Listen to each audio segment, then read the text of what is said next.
आपकी स्क्रीन पर अब होगा पहला आंकड़ा उत्तर प्रदेश की 9 सीटों को लेकर जिस पर उपचुनाव हुआ। एग्जिट पोल क्या कहता है? यूपी में बीजेपी प्लस को बढ़ाते एग्जिट पोल के हिसाब से बीजेपी प्लस को 4 से 6 सीटें। शोभना बिल्कुल, और समाजवादी पार्टी को 3 से 5 सीटें मिल रही है, यानी कुल मिलाकर फर्क तो बहुत नहीं है। लेकिन जैसा कि समाजवादी पार्टी दावा कर रही थी कि साहब 9 की 9 सीटों पर हम स्वीप करेंगे, ये तो डर गए हैं, जितना चुनाव को टालेंगे उतना ये हारेंगे, वैसा एग्जिट पोल के जीनिया के एआई एग्जिट पोल में हमें ऐसा नहीं दिख रहा है। क्या भारतीय जनता पार्टी लीड कर रही है वो चौंकाने वाला है, या समाजवादी पार्टी को 4 से 5 सीटें मिल रही है वो चौंकाने वाला? नहीं, मैंने आपसे पहले भी कहा कि बीजेपी बाउंस बैक करेगी और बहुत दिनों से बीजेपी लगी हुई थी, क्योंकि जो उसका डिमोरलाइजेशन हुआ ना, कटेंगे बटेंगे आलू प्याज बना के रखा है योगी आदित्यनाथ ने पूरे देश एक रहेंगे तो सेफ रहेंगे। तो हाँ, तो जो कटेंगे बटेंगे सब चलता रहेगा, प्याज बैगन लहसुन इसका योगी आदित्यनाथ का, अजय बिष्ट का। लेकिन मेन क्या है कि आपको चुनाव भी जीतना है साथ में, ठीक है? खाली बोल बचन से सियासत नहीं चलती। तो अभी नरेंद्र मोदी आ रहे हैं ना, 370 बोले थे, पार्लियामेंट में 130 सीट कम हो गई जी। तो इसलिए मुझे ये अच्छे से पता था कि बीजेपी बहुत स्ट्रॉन्ग फोकस के साथ और कैलकुलेशन के साथ ये 9 सीटों को लड़ेगी। And the same was for Samajwadi party. तो इसलिए मैंने शुरू में ही कहा था कि बीजेपी बाउंस बैक करने की कोशिश की। जो आपकी एआई बता रही है, अब एआई से विजय जी आप जानना चालू कर दीजिए, ये लोग बताएंगी चुनाव। ये मन की बात पढ़ रही है।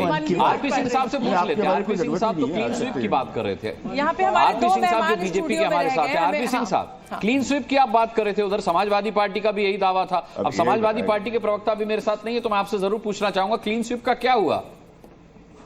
लेकिन रागी मैं एक चीज और बोलूँ, ये जो आपका मैंने तारीफ करी कि एक अच्छा तरीका, नया तरीका है। तारीफ करके तो फंस चुके हैं आप। तुम तो लीजिए सर, मैं तो आपकी बात मान्य करते हो, तो तारीफ अभी भी कर रहा हूँ। अनुराग जी जो है बीच बीच में इसी तरीके से माहौल को लाइट रखते हैं, आप अपनी बात पूरी कीजिए। उनका अधिकार है, उनका अधिकार है।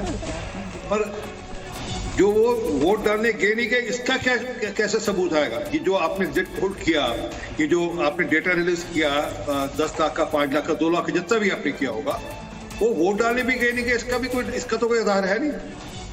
अब वो ठीक है, वो उनका सोशल मीडिया हैंडल तो ये कहता है कि वो भाजपा या साहब ये बताइए ना कि आप इस आकलन से सहमत हैं या असहमत हैं? बस 2 शब्द में मेरा जवाब दे दीजिए आप। रिजल्ट इसके अलग होगा। मैं आप 9 की 9 सीटों का दावा करें। प्रियंका देखिए, मेरे पास 2 स्टूडियो में मेहमान है, मैंने उनका रुख नहीं किया है। मैं एक बार सबसे पहले प्रियंका आपका रुख करना चाहूंगी। आम आदमी पार्टी से हालांकि यूपी चुनाव में कहीं कुछ देखने को नहीं मिल रहा है, महाराष्ट्र में भी कोई ऐसा बेस नहीं है। केजरीवाल देखने को मिलते हैं मंच पर, अखिलेश यादव। लेकिन क्या मतलब ये जो वादे नारे ये सब, आप दिल्ली का चुनाव सामने है, तो क्या आपको लग रहा है कि महाराष्ट्र, झारखंड और यूपी के जो नतीजे आएंगे उसका असर दिल्ली में बीजेपी को फायदेमंद हो सकती है अगर बीजेपी यहाँ पर बाजी मारती है?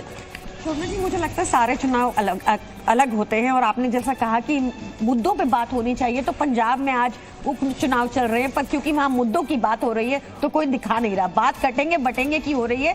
ये कौन कटा बटा? यूपी में भी 10 बच्चे जल गए, वो हिंदू बच्चे थे, और वहां पर योगी जी अगले दिन कटेंगे बटेंगे के नारे दे रहे थे। ऐसी संवेदनहीन सरकार है वो। मैं तो चाहूंगी भाजपा हार जाए। 0 tolerance towards corruption, 0 tolerance towards Bhajpa.